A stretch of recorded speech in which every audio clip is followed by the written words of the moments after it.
नमस्कार. सोलापूर जनदर्पण चॅनलच्या चर्चा तर होणारच या विशेष कार्यक्रमात आजपासून एका विशिष्ट ध्येयाने आपण या मुलाखती सत्र आपण सुरू केलेलं आहे.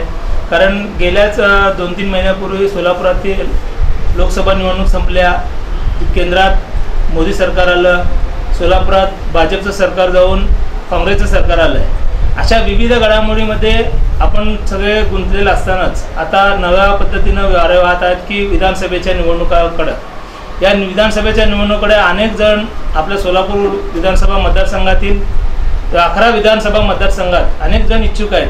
शहर मध्यमधून अनेक जण इच्छुक आहेत, उत्तरमधून अनेक जण इच्छुक आहेत. या सर्वांची आपण बऱ्यापैकी या ठिकाणी त्यांच्या मनातले जे विचार आहेत ते आपण आपल्यापर्यंत पोहोचवण्याचा प्रयत्न करूया.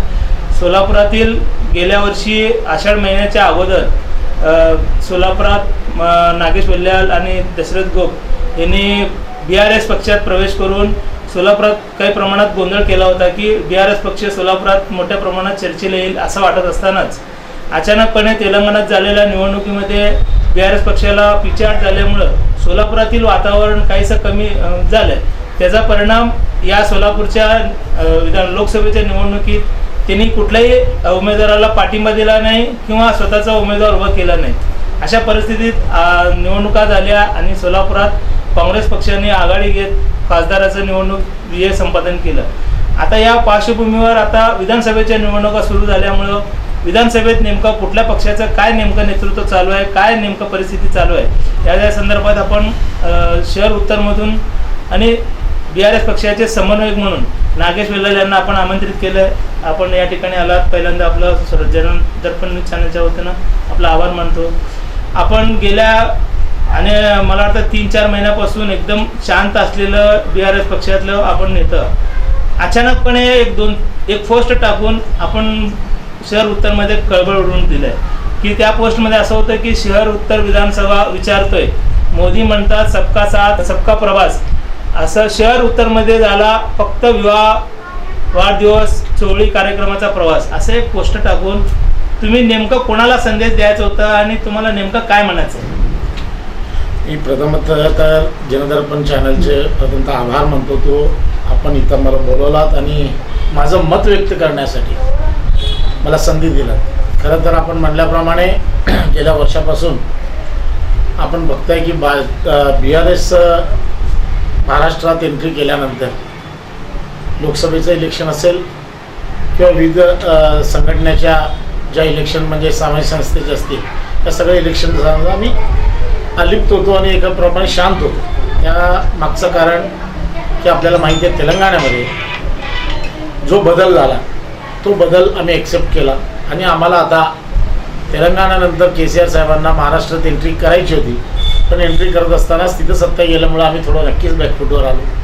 बॅकफूटवर आल्यानंतर असं ठरवलं की असं प्रत्येक दिवस एकासारखं नसतात. कारण आपण पाहिलात तर गेल्या 5 वर्षाखाली चंद्रबाबू नायडूंची परिस्थितीसुद्धा आंध्र प्रदेशमध्ये तीच होती. पण कमबॅक करत असताना प्रत्येकाची वेळ असते आणि कमबॅक करत असताना एक स्ट्रॉंगली कमबॅक करावा लागतो. त्याच्यासाठी आपलं म्हणण्याप्रमाणे एक पाऊल मागं घेऊन मग पुढे टाकावं लागतं. त्या दिशेने आम्ही काम करायचं ठरवलं आणि लोकसभेचा विषय आपण काढला.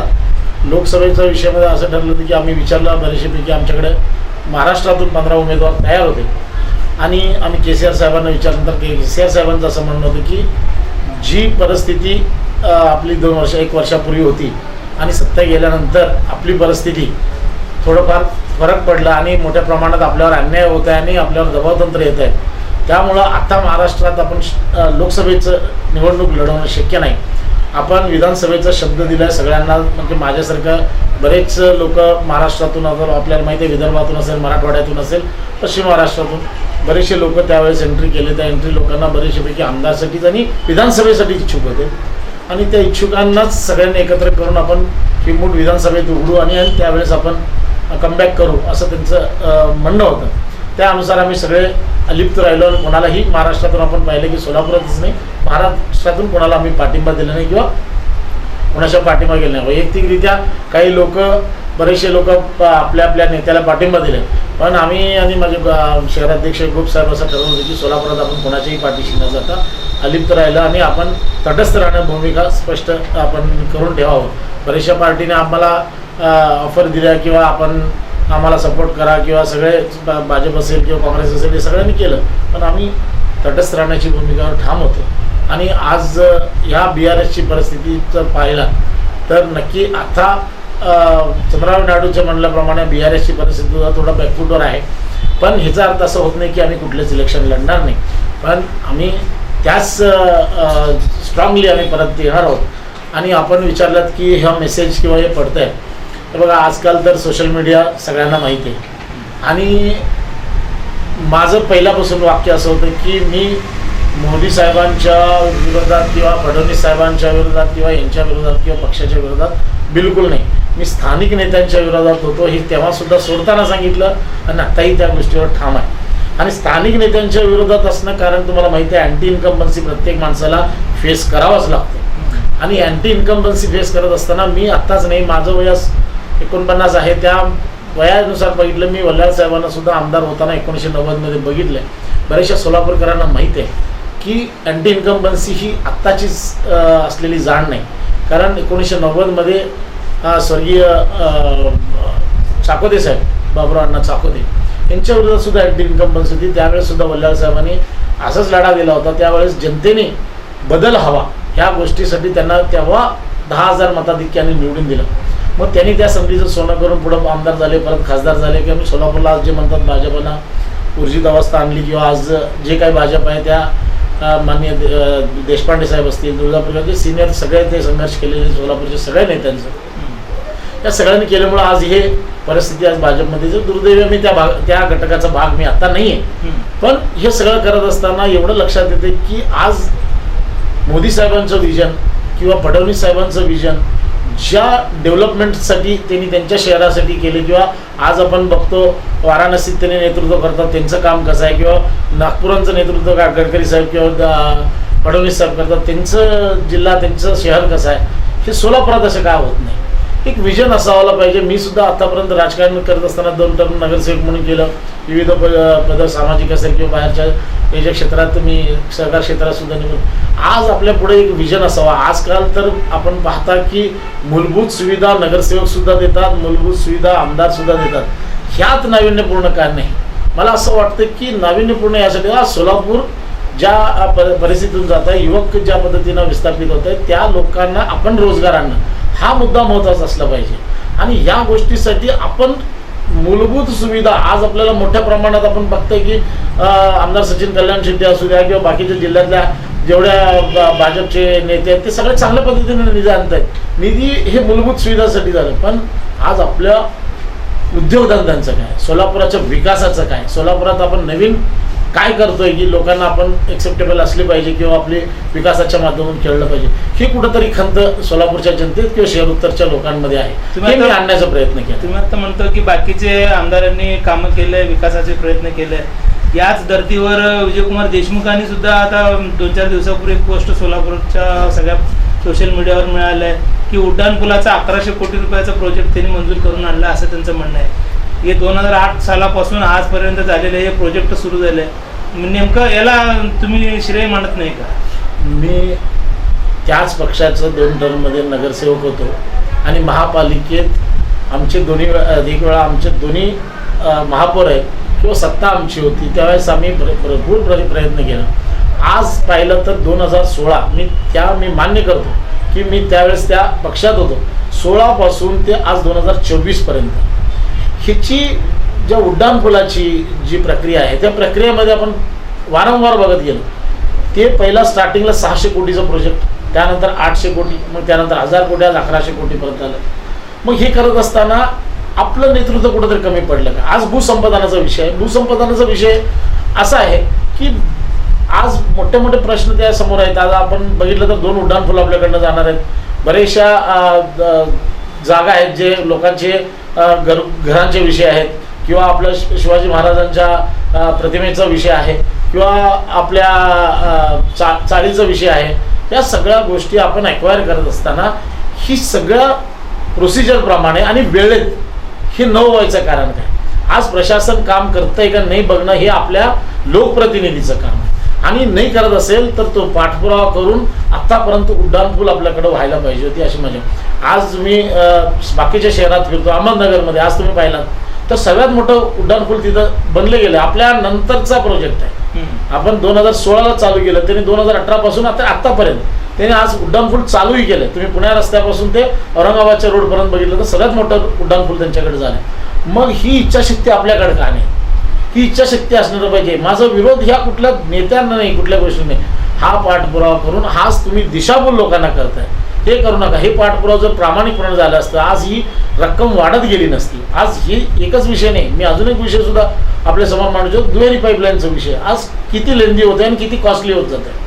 या सगळ्या वेळेवर काम करणं आणि लोकप्रतिनिधीचं काम आहे की पाठपुरावा करून आपल्या लोकांना ही सुविधा दिली पाहिजे जेणेकरून सोलापूरचा विकास होईल. हा मागचा उद्देश पोस्ट टाकण्याचा आहे. मला कोणाला हर्ट करणं, कोणाला काय म्हणणं असा विषय नाही आहे. पण माझा आरोपच आपल्या लोकप्रतिनिधींना आहे की आपण पाठपुरावा केलं पाहिजे आणि आलं पाहिजे. जे ट्रिबल इंजन सरकार म्हणजे तुम्ही म्हणता की केंद्रात सत्ता आहे, राज्यात सत्ता आहे आणि आपल्या शहरात सुद्धा आपली सत्ता आहे ती. मग हे सगळं असताना सगळे सोपे मार्ग आहेत. तुम्हाला अडथळा राज्याची आली नाही, तुम्हाला केंद्राची आली नाही. हे सगळं होत असताना आपली इच्छाशक्ती कुठेतरी कमी पडते असं मला वाटतं. आता नुकतंच सोलापूर लोकसभेच्या निवडणुका झाल्या. त्या निवडणुकीत आपण आपल्या वडील एक खासदार होते.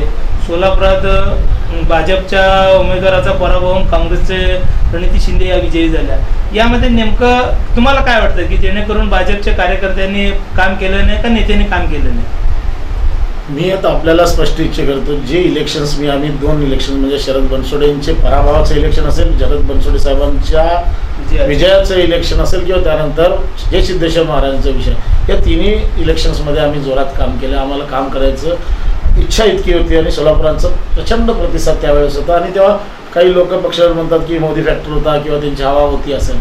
पण मला परवाच्या इलेक्शनमध्ये असं माझ्या राजकीयाच्या म्हणजे भाषातून सांगायचं की जे शिंदेसाहेब 2014ला पराभव झाले, जी शिंदेसाहेबांचं स्ट्रॅटेजी 2014ला होती तीच आता भाजपची स्ट्रॅटेजी झाली. कागदावर कार्यकर्ते राहिले. शिंदेसाहेब गृहमंत्री असताना सुद्धा आपल्याकडे पडले होते. जी स्थिती तेव्हा काँग्रेसची होती, आता ती स्थिती आज भाजपची परवाच्या इलेक्शनमध्ये पाहायला मिळाली. त्याचा मागचा उद्देश कार्यकर्त्यांना दोष देऊन असा उपयोग नाही. आपण संपर्कात कमी पडलो, आपण केलेल्या चुका, आपल्या झालेल्या 2 खासदारांची चुका किंवा आपल्या नेतृत्वाने उशिरा दिलेला उमेदवार, ह्या सगळं इम्पॅक्ट आपल्याला या इलेक्शनमध्ये पाहायला मिळालं. आणि सगळ्यात मोठी गोष्ट म्हणजे आपल्या विरोधात असलेली अँटी इन्कम्बन्सी, न केलेले कामं आणि जिल्ह्यात जो मोठ्या प्रमाणात मराठा फॅक्टर असेल किंवा बाकीच्या शेतकऱ्यांचा विषय, त्याच्यावर कुठंतरी भाजप कमी पडल्यामुळं हा स्टेज आपल्याला पाहायला मिळते. नाहीतर आपण बघितलं शहरात चांगल्या पद्धतीनं भाजप लीड घेतली होती, पण ग्रामीणमध्ये आपण कुठेतरी कमी पडलो, याचं चिंतन भाजपने करावं. याच धर्तीवर तुम्ही 2 दिवसापूर्वी एक पोस्ट टाकलं होतं की सोलापूर कृषी उत्पन्न बाजार समिती सोलापूर या ठिकाणी महाविकास आघाडीच्या सोबत गेलात, कृषी उत्पन्न बाजारात आणि श्रीशैलच्या आशीर्वादाने मालामाल झालात आमदारात. हे नेमकं काय प्रकरण आहे? नेमकं तुम्ही असं का मेसेज टाकला तुम्ही व्हॉट्सअपवर? बघा, कृषी उत्पन्न बाजार समितीचं इलेक्शन मी जेव्हा भाजपमध्ये होतो, आवर्जून सांगू इच्छितो की मला आज तुमच्या माध्यमातून सांगायचं आहे, माननीय सहकार मंत्री आणि सहकार पणन मंत्री सुभाष देशमुख होते. त्यावेळेस एक नवीन अमेंडमेंट आणि आपल्या असेंब्लीमध्ये आणलं होतं की प्रत्येक शेतकऱ्यांना या पणन खात्यातून आपल्याला कृषी उत्पन्न बाजार समितीमध्ये मतदान करायचा अधिकार मिळावा, जेणेकरून जे वर्षानुवर्ष त्याच लोकांची सत्ता तिथं उपभोगली जाते तिथं कुठंतरी आळा बसावा. म्हणून एक चांगला प्रयत्न सुभाष देशमुखनी केला होता आणि सगळ्यांना मतदानाचा अधिकार दिला होता. त्या अधिकाराच्या माध्यमातून आपल्याला असं वाटत होतं की बाबा आपण भाजपमध्ये आणि कित्येक वर्ष काँग्रेस आणि राष्ट्रवादीची सत्ता त्या कृषी उत्पन्न बाजार समितीवर होती. ह्याच्यात कुठंतरी इम्प्लिमेंट व्हावं, नवीन काहीतरी यावं, नवीन चेहऱ्यांना संधी मिळावं, अशी चांगली अपेक्षा सुभाष देशमुखांची पण होती आणि माननीय फडणवीस साहेबांची पण होती. आणि त्याला मंजुरी दिल्यानंतर त्या इलेक्शनला समोर जायला लागलं. समोर गेल्यानंतर असं वाटलं होतं की आपण या कृषी उत्पन्न बाजार समितीवर आपले काही शेतकरी जे ग्रामीणमधले बरेचसे कार्यकर्ते आहेत यांना संधी मिळावी आणि हे नेतृत्व करावं आणि याच्यात बदल व्हावा. कारण कित्येक वर्षापासून आपण बघतो सहकार क्षेत्रात किती मोठ्या प्रमाणात भ्रष्टाचार होते.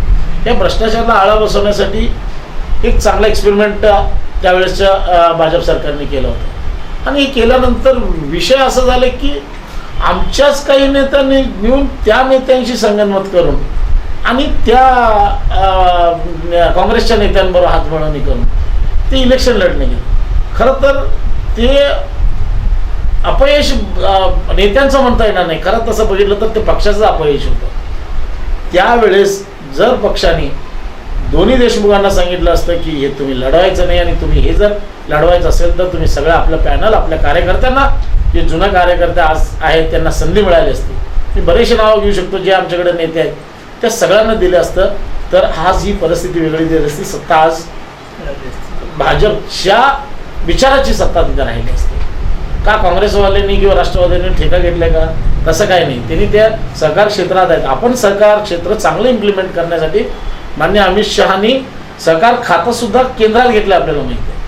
हिचं चांगला पाठपुरावा होऊन हे नेत्यांना संधी मिळावं अशी प्रामाणिक इच्छा होतं. पण तिथं जाऊन आपल्या महाविकास आघाडीचे किंवा आता आपण महाविकास आघाडीत होतो तेव्हा काँग्रेसचे नेते म्हणा त्यांच्याशी हातमिळवणी करून आणि तिथं सत्ता आणून काय साध्य केलं? आज मी पोस्ट टाकल्यानंतर बरेचशा लोकांचे मला कॉमेंट्स किंवा रिस्पॉन्स येत आहेत किंवा तिथं काय काय घडते. आज तिथं गेल्यानंतर काही लोकांना शब्द देण्यात आले की तुम्ही तुमच्यावर राहिलं तर मला जर सभापती पद मिळालं तर मी तुमच्या आमदारकीसाठी प्रयत्न करेन.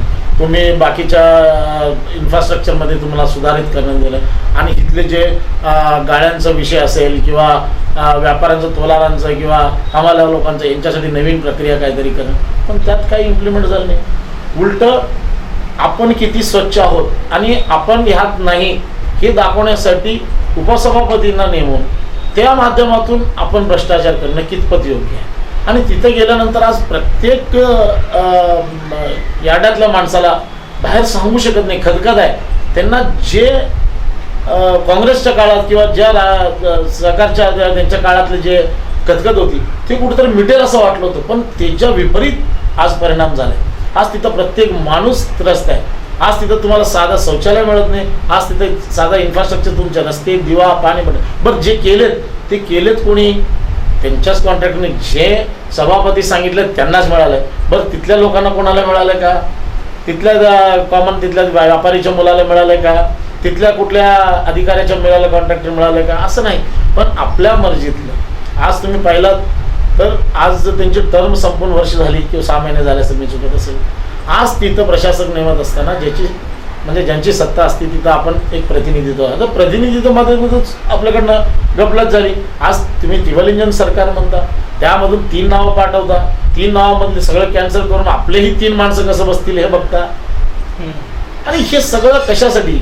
आज खचका खाल्लेले भाजपचे एवढे कार्यकर्ते, एवढे सिनियर लोक आहेत, ह्यांना कधी न्याय मिळावा, ह्यांनी कधी विचारावं. त्यांच्या अपेक्षा आहेत की बाबा आम्ही एवढं वर्ष यार्डात काम करतो किंवा आम्ही एवढं लोक आम्हाला संधी मिळावं. असं होत नाही. असं होत नाही तर त्यांचेच मुलगा, त्यांचाच कार्यकर्ता आणि पुरावा असेल त्यांच्या लेटर पॅडवर आहे तुम्ही ते सुचवलेले नाव, की तुम्ही किती काय करता. तुम्हाला युवा मोर्चाचा अध्यक्ष तुमचा मुलगाच पाहिजे, आमदारकीच्या रेसमध्ये तुमचा मुलगाच पाहिजे, महापौरसाठी क्लेम मुलगाच पाहिजे, तुम्ही गणपतीसाठी असलेलं मध्यवर्तीसाठी तुमचा मुलगाच पाहिजे, आता लोकमान्य टिळक याच्यासाठी पण तुमचा मुलगाच पाहिजे. ही जो पुत्रप्रेम आहे, या पुत्रप्रेममध्ये मी असं म्हणत नाही की BRS म्हणून नाही, BRS पासून ज्या पुत्रप्रेम आहारी गेलेले पार्ट्या ते सगळे आतापर्यंत संपतच गेलेले आहेत किंवा त्यांचं नेतृत्व संपत गेलेलं आहे. ही एका दिशाहीन वाटचालकडची गोष्ट आहे. म्हणून ही चुकं परिवारवाद किंवा फॅमिलीचा जो बॅकग्राऊंड असलेला भाजपमध्ये चालत नाही म्हणतात. आज मी एक फॅमिली पण मला माझ्या वडिलांनी संघर्ष करून उभा केला आणि मी ते पार्टीचं काम करून तिकीट मिळवलं. तिकीट मिळाल्यानंतर माझी परिस्थिती अशी आली, तो सगळ्यांना माहिती आहे, 3 नंबरमधून 9 नंबरमध्ये येऊन लढायची वेळ आली. लोकांनी मला एक्सेप्ट केलं, कारण काम दाखवतो म्हणून एक्सेप्ट केलं. पण इथं आल्यानंतर आज सुद्धा माझ्याकडनं किती लोक नाराज असतील मला माहीत नाही, पण माझ्या शाही शक्तीने जेवढं प्रयत्न केलं या प्रभागासाठी, या 9 नंबर प्रभागासाठी जेवढं करायचं मी तेवढं प्रयत्न केलं. माझा आज गोष्ट आहे की नाविन्यपूर्ण गोष्टी काही केलं पाहिजे. आज लोकप्रतिनिधी म्हणून, नगरसेवक म्हणून तुम्हाला मूलभूत सुविधा मी आता म्हटल्याप्रमाणे ड्रेनेज, रस्ते, दिवाबत्ती हे करणारच आहे. तुम्हाला हे क्रमप्राप्त आहे, लोकांकडनं तुम्हाला अपेक्षा तुम्हाला केलंच पाहिजे. पण ते सोडून तुम्हाला काही करता आलं पाहिजे आणि लोकांसाठी करता आलं पाहिजे. हे जोपर्यंत पुढाकार होत नाही तोपर्यंत तुमच्या गोष्टीला ट्रोल होणारच आणि तुम्ही या बॅकफूटमध्ये राहणारच आणि इन्कम्पन्सी फेस करावंच लागणार. आणि आत्ताच्या विधानसभेच्या येणाऱ्या निवडणुकीत जर यदा कदाचित विजयकुमार देशमुख यांना जर तिकीट नाही दिलं तर आपल्याला मुलाला मिळावं तिकीट या हिशोबाने त्यांचा प्रोजेक्ट सुरू असेल. मी म्हटलं ना, मी तुम्हाला आत्ता सांगितलं की सगळंच आपल्याला मिळावं ही अपेक्षा ठेवणं चुकीचं आहे. आज ह्या गोष्टीतच काही पक्ष संपले, काही नेतृत्व संपले. तेच करू नये माझं असं म्हणणं आहे. आज युवा मोर्चामध्ये बरेचसे लोक इच्छुक आहेत, बरेचसे मुलांना अपेक्षा होती की आपल्याला संधी मिळाल, आपण पार्टीचं काम करू. त्याच्यात काय झालं, मुलाला दिल्यामुळं बाकीचे काम ॲक्टिव्ह करायला तयार नाहीत मुलं ते. आणि ते गोष्टी आता लोकांच्या लक्षात यायला लागल्या. ही काळ संपून गेलं. हे काळ जे आज सोशल मीडियाचं काळ आहे. आज अवेअरनेस एवढं मोठ्या प्रमाणात आलं की लोकांना तुम्ही एक स्टेप घातला तर लगेच लक्षात येते की कुठलीकडे वाटचाल चालली. त्यामुळं नागेश वडिलांनी ह्या गोष्टी पोस्ट करून लोकांना सांगितलं पाहिजे असं नाही. लोकांना कळतंय, लोकांना रिॲक्ट कधी करायचं कळतंय. तुम्ही परवाचं इलेक्शन पाहिलात, त्या इलेक्शनमध्ये लोक कुठल्या नेत्यांचं, कुठल्या नगरसेवकांचं किंवा कुठल्या आमदारांचं ऐकलं नाही. लोकांनी त्यांच्या मनाचं केलं म्हणून बदल झाला. लोकांनी इलेक्शन त्यांच्या हातात घेतलं. लोकांनी काही गोष्टींवर मोदी साहेब कसं चुकलेत हे दाखवायचं म्हणून मतदान केलं. कारण महाराष्ट्राच्या परिवर्तनाने तिथं सत्तेला परिवर्तन आहे, पण नाराजी कुठं आहे. आज भाजपाला विचार करण्यासाठी प्रेरित केलं. हे लोकांमध्ये आता सुद्धा अवेअरनेस एवढ्या मोठ्या प्रमाणात या राजकारणात आहे की लोकांचं डोळे तुमच्यावर आहेत. लोकांना लगेच कळतंय की तुम्ही काय रिॲक्ट करायला, कसे रिॲक्ट करायला, आणि त्याचीच अँटी इन्कम्बन्सी लोक तुम्हाला दाखवतात. तर शहर उत्तरमध्ये अनेक जण आपापल्या पक्षाचे उमेदवार उभं करणारच आहेत. आपणही आता सोलापूर शहरात BRS पक्षाचं नेतृत्व करताय. आणि विशेष म्हणजे नुकतंच जे महाराष्ट्राचे प्रमुख होते शंकरराव दोंडगे, हे स्वतःचा महाराष्ट्र राष्ट्र समिती असं पक्ष निर्माण करून त्यांच्यामार्फत त्यांनी आपापलं नियोजन सुरू केलं आहे. मग असं असताना महाराष्ट्रात असेल किंवा सोलापुरात असेल BRS पक्षाकडून विधानसभेच्या निवडणुकीला तग लागू शकेल का? तुम्हाला सांगतो, शंकरअण्णा दोंडगे हे काल माझं 2 दिवसापूर्वी बोलणं झालं. त्यांनी असं म्हटलं की BRS या नावासाठी त्यांचं म्हणजे अडचण येत असतील तर मी महाराष्ट्र राष्ट्र समिती असं नाव मी KCR साहेबांना सुचवलं. तर ह्या संघटनेतून KCR साहेबांचे जे विचार होते, ज्या कृषीप्रधान देश आपल्या व्हायला पाहिजे किंवा त्यांचं जे डेव्हलपमेंट तेलंगणामध्ये झालं होतं त्या धर्तीवर आज आपण शहराच्या बाबतीत एवढं वेळ बोललात. शहरामध्ये मुद्दे वेगळे आहेत आणि ग्रामीणमधले मुद्दे वेगळे आहेत. आज लोकांना अजूनसुद्धा KCR साहेबांचा प्रचंड अभिमान आहे. कारण ते जे डेव्हलपमेंट आज तेलंगणात केले ते आम्हाला कुठंतरी विदर्भाच्या तेलंगणाच्या बॉर्डरवर असेल, मराठवाड्यावरच्या तेलंगणाच्या बॉर्डरवर अजूनही सुद्धा त्यांना अपेक्षा आहेत. त्यांना अजूनसुद्धा म्हणतात की हरलात तर तुम्ही तुमच्या राज्यात आला, तुम्ही आमच्या राज्यात आला नाही, तुम्ही येऊन आमच्यासाठी एकदा हे करा. पण तुम्हाला माहीत अपवाद, त्यांचा पाय तुटलं, त्यांनी घसरून पडले, त्यानंतर मुलीचं फॅक्टर, त्यानंतर इलेक्शनचा मार, ह्या सगळ्या गोष्टी इथं घडल्यानंतर त्यांनी आत्ता जेव्हा आपण म्हणतो जे ताकसुद्धा फुकून प्यायची वेळ आली त्या प्रोग्राममध्ये. आणि परवा आमची मान्य हरीशराव साहेबांशी यांच्याशी बोलणं झाल्यानंतर अपवाद त्या दिवशी आम्ही ठरवणार होतो, पण त्या दिवशीसुद्धा काश्मीर आणि हिमाचल प्रदेशचे दोन्ही इलेक्शन डिक्लेअर झाले, पण महाराष्ट्राची झाली.